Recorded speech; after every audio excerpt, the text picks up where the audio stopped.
श्री शिवाय नमस्तुभ्यम दोस्तों। आज हम बात करने वाले हैं ज्योतिर्लिंग की कि 12 ज्योतिर्लिंग जो है वो 12 ज्योतिर्लिंग कौन सी 12 राशियों से संबंधित है, क्योंकि हर एक ज्योतिर्लिंग एक विशेष स्थान पर है, विशेष स्थान पर उनकी स्थापना हुई है और वो विशेष स्थान जो है वो एक राशि को डिनोट करता है, या कह सकते हैं उस पर्टिकुलर राशि का उस स्थान पर विशेष महत्व है।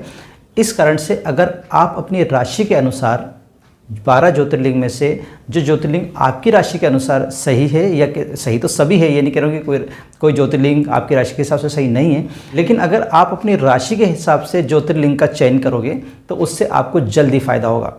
वैसे मैं आपको बता देना चाहता हूँ कि किसी भी राशि का व्यक्ति किसी भी ज्योतिर्लिंग को मान सकता है, उनकी पूजन कर सकता है, उनकी आराधना कर सकता है। लेकिन अगर फिर भी आप राशि के हिसाब से अगर उनका पूजन, व्रत या अनुष्ठान करोगे या उनका नाम जप करोगे तो उसका ज़्यादा फल आपको मिलेगा। इस कारण से मैं आपको बता रहा हूँ कि आप राशि के हिसाब से अपने ज्योतिर्लिंग का चयन कीजिए और उनकी पूजा कीजिए। वैसे मैं बताऊँ 12 में से किसी भी ज्योतिर्लिंग का पूजा करोगे तो जाना तो वो भगवान शिव के पास ही है। ऐसा तो है नहीं कि आप एक ज्योतिर्लिंग को पूजा करोगे तो वो भगवान शिव के पास नहीं जाएगा, ऐसा नहीं है।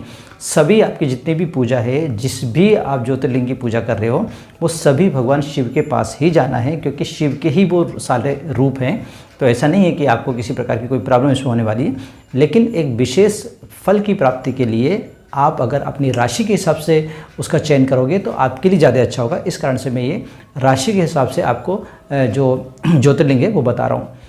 इसके लिए एक बात और बता देना चाहता हूँ कि इसके लिए ज़रूर नहीं कि आप पर्टिकुलर ज्योतिर्लिंग पे जाए और वहाँ पर पूजा करें, ऐसा कुछ नहीं है। आप जिस भी शिव जी के मंदिर में जाकर पूजा कर रहे हो, चाहे आपके साइड में हो, आपके आजू बाजू कोई मंदिर हो, किसी भी मंदिर में जाकर आप वहाँ पे जो भी शिवलिंग है उसकी पूजा कर रहे हो, उससे कोई फ़र्क नहीं पड़ता। आप उस शिवलिंग को आप अपनी राशि के हिसाब से जो ज्योतिर्लिंग है उसका ध्यान कर लीजिए। वहाँ पे मान लीजिए आपके साइड में एक मंदिर है और वहाँ पर एक शिवलिंग है, और आपका जो राशि के हिसाब से जो मैंने ज्योतिर्लिंग बता रहा हूँ, मान लीजिए वो त्र्यंबकेश्वर ज्योतिर्लिंग निकला आपकी राशि के हिसाब से, तो आप वो जो मंदिर में आप जहाँ पर पूजा कर रहे हो उसी शिवलिंग को आप त्र्यंबकेश्वर मान लीजिए अपने मन में और उसकी पूजा कर लीजिए।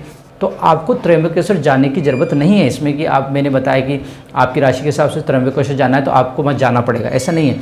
आप अपने ही मंदिर में, मतलब जहाँ पर मंदिर है, जहाँ पर आप रोज़ जाते हैं, उसी मंदिर में जो शिवलिंग है उसको आप उस ज्योतिर्लिंग के स्वरूप में मानकर उसकी पूजा कर लीजिए। तो चलिए बिना समय गंवाए हुए आपको राशि दर राशि बताता हूँ कि कौन सा ज्योतिर्लिंग आपकी राशि से सही है। तो सबसे पहले बात करते हैं हम मेष राशि की। अगर आपकी राशि मेष है तो आपको रामेश्वरम ज्योतिर्लिंग जो है उसकी आपको आराधना करनी चाहिए। किसी भी मंदिर में जाकर जो शिवलिंग है उनको आप रामेश्वर ज्योतिर्लिंग मानकर उसकी पूजा आराधना कर लीजिए, ठीक है। क्योंकि रामेश्वर ज्योतिर्लिंग जहाँ पर है उस स्थान पर सूर्य का उच्च स्थान माना जाता है, उस स्थान को सूर्य का उच्च स्थान माना जाता है। और जैसे आप जानते हैं कि सूर्य जो है वो आपको मान, पद, प्रतिष्ठा का कारक होता है। इस कारण से ऐसे लोग को रामेश्वरम ज्योतिर्लिंग की पूजा जरूर करनी चाहिए। दूसरी राशि है वृष राशि। तो जो लोग वृष राशि के हैं उनको सोमनाथ ज्योतिर्लिंग जो है, जो कि गुजरात में है, सोमनाथ ज्योतिर्लिंग की जरूर पूजा करनी चाहिए, या किसी भी मंदिर में जाकर जो शिवलिंग है उसको सोमनाथ ज्योतिर्लिंग मानकर उसकी पूजा करनी चाहिए। क्योंकि सोमनाथ में जो चंद्रदेव है, चंद्रदेव अपनी उच्च राशि वहाँ पर होता है। इस कारण से इन सभी लोगों को जिनकी राशि वृष है उनको सोमनाथ ज्योतिर्लिंग की पूजा करनी चाहिए। बात करते हैं हम तीसरी राशि मिथुन राशि। अगर आप मिथुन राशि वाले लोग हैं तो आपको नागेश्वर ज्योतिर्लिंग जो है, नागेश्वर ज्योतिर्लिंग की पूजा आराधना जरूर करनी चाहिए।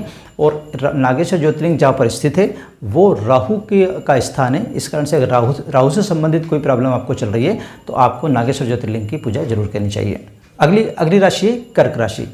कर्क राशि का जो ज्योतिर्लिंग है वो है ओंकारेश्वर, जो कि मध्य प्रदेश में स्थित है। ओंकारेश्वर ज्योतिर्लिंग जहाँ पर स्थित है वो बृहस्पति का उच्च स्थान है। इस कारण से बृहस्पति से संबंधित कोई प्रॉब्लम अगर आपको है तो आपको ओंकारेश्वर ज्योतिर्लिंग की पूजा आराधना करनी चाहिए। करते हैं हम सिंह राशि की।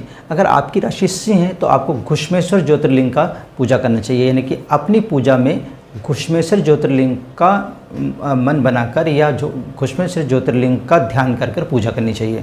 आप पूजा किसी भी शिवलिंग की कर सकते हो, लेकिन उसमें आप जब पूजा करें तो अपने मन में ये ध्यान रखें कि मैं घुश्मेश्वर ज्योतिर्लिंग की पूजा कर रहा हूँ, ठीक है।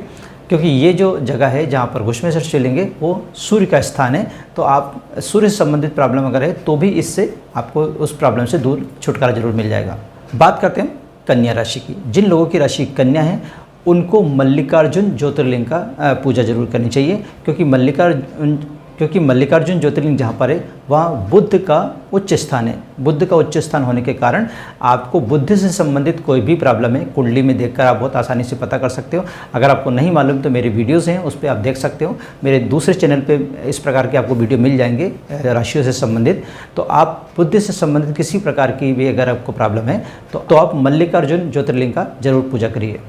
अगली राशि है तुला राशि। अगर आपकी राशि तुला है तो आपको महाकालेश्वर ज्योतिर्लिंग जो है, जो कि उज्जैन में स्थित है मध्य प्रदेश में, तो महाकालेश्वर ज्योतिर्लिंग का आपको जरूर पूजा अर्चना करनी चाहिए। और महाकालेश्वर ज्योतिर्लिंग जहाँ पर है वहाँ शनि का उच्च स्थान है, तो शनि से संबंधित किसी प्रकार की प्रॉब्लम है आपको तो आपको महाकालेश्वर मंदिर में जाकर पूजा अर्चना जरूर करनी चाहिए। अगर वहाँ नहीं जा सके तो आप कहीं से भी आप उनका स्मरण करके आप पूजा अर्चना जरूर करिए। करते हम वृश्चिक राशि की। तो जो लोग वृश्चिक राशि के हैं, जिनकी राशि वृश्चिक है, उनको वैद्यनाथ ज्योतिर्लिंग जो है उनकी पूजा अर्चना जरूर करनी चाहिए। बात करते हैं धनु राशि की। धनु राशि वाले लोग जो कि जिनकी राशि धनु है उनको काशी विश्वनाथ ज्योतिर्लिंग जो है उसकी पूजा करनी चाहिए, क्योंकि ये जो ज्योतिर्लिंग है जहाँ पर स्थित है, काशी में स्थित है जैसे आप जानते हैं, वाराणसी में, तो इस जगह पर केतु का उच्च स्थान है। इस कारण से केतु से संबंधित कोई प्रॉब्लम अगर आपको है तो आप इस जगह पर जाकर या फिर कहीं से भी भगवान विश्वनाथ का स्मरण करके आप उनकी पूजा अर्चना जरूर कर सकते हैं। बात करते हैं मकर राशि की। मकर राशि के जातक को भीमाशंकर ज्योतिर्लिंग जो है उनकी पूजा अर्चना करनी चाहिए, क्योंकि भीमाशंकर ज्योतिर्लिंग जहाँ पर स्थित है वहाँ मंगल का उच्च स्थान है। तो जो भी मांगलिक व्यक्ति है या मंगल से परेशान है या मंगल की किसी प्रकार की कुदृष्टि आपके ऊपर है, आपका काम नहीं बन रहा है, आपका विवाह नहीं हो रहा है, तो आपको चाहिए कि आप भीमाशंकर ज्योतिर्लिंग की उपासना जरूर करिए। बात करते हैं कुंभ राशि की। जो लोग कुंभ राशि के लोग हैं उनको केदारनाथ ज्योतिर्लिंग का जरूर स्मरण करना चाहिए। अपनी पूजा में केदारनाथ ज्योतिर्लिंग का स्मरण करके ही पूजा करें अगर आप शंकर जी की पूजा कर रहे हैं तो। साथ ही शनि, राहु और शनि दोनों का ही यहाँ पे स्थान है, तो आप राहु और शनि से कोई भी प्रॉब्लम आपको है तो आपको केदारनाथ जो ज्योतिर्लिंग है उसकी जरूर आराधना करनी चाहिए। बात करते हैं मीन राशि की। तो जिन लोगों की राशि मीन है उनको त्र्यंबकेश्वर ज्योतिर्लिंग का स्मरण जरूर करना चाहिए। त्र्यंबकेश्वर ज्योतिर्लिंग की उपासना करनी चाहिए, क्योंकि त्र्यंबकेश्वर ज्योतिर्लिंग जहाँ पर है, जैसे कि आप जानते हैं नासिक में है, तो उस स्थान पर शुक्र की उच्च राशि है, शुक्र का स्थान वहाँ पर उच्च है। इस कारण से आप शुक्र से संबंधित किसी प्रकार की प्रॉब्लम है, आपका विवाह नहीं हो रहा है या फिर आपको प्रेम में बाधा जा रही है, आपका प्रेम बार बार टूट जाता है या आप किसी से प्रेम नहीं कर पाते हो या कोई आपसे प्रेम नहीं कर पाता है, तो इस प्रकार की कोई भी प्रॉब्लम है तो आपको त्र्यंबकेश्वर ज्योतिर्लिंग की उपासना जरूर करनी चाहिए। तो अभी मैंने आपको पूरी 12 राशि के हिसाब से 12 ज्योतिर्लिंग के बारे में बताया है। मैं फिर आपको बता रहा हूँ, आप किसी भी राशि के हो, किसी भी ज्योतिर्लिंग की आप उपासना कर सकते हो, लेकिन जब भी आप कोई पर्टिकुलर चीज़ पे जाओगे, जब भी आप मंजिल के पास पहुंचना चाहते हो जल्दी से, तो आपको एक निश्चित तौर पर, एक निश्चित क्रम में, या कह सकते हैं एक निश्चित जगह पर आपको जाना पड़ेगा। इसलिए आप अगर अपनी राशि के हिसाब से चयन करोगे तो उससे ज़्यादा आपको लाभ मिलेगा और जल्दी लाभ मिलेगा। ऐसा नहीं कि किसी से दूसरी चीज़ों से लाभ नहीं मिलने वाला है, लेकिन इससे जल्दी और ज़्यादा लाभ मिलने की आशा है हमें। इस कारण से आपको ये चीज़ सब बताइए। आशा करता हूँ कि आपको ये जानकारी अच्छी लगी होगी। अगर जानकारी अच्छी लगी तो प्लीज़ से लाइक कीजिए, शेयर कीजिए और हमारे चैनल ज्योतिष मंत्र को सब्सक्राइब करना ना भूलें। आज के लिए बस इतना ही, मिलते हैं नए विषय के साथ। तो आप रही खुश और मुझे दिया गया। जय हिंद।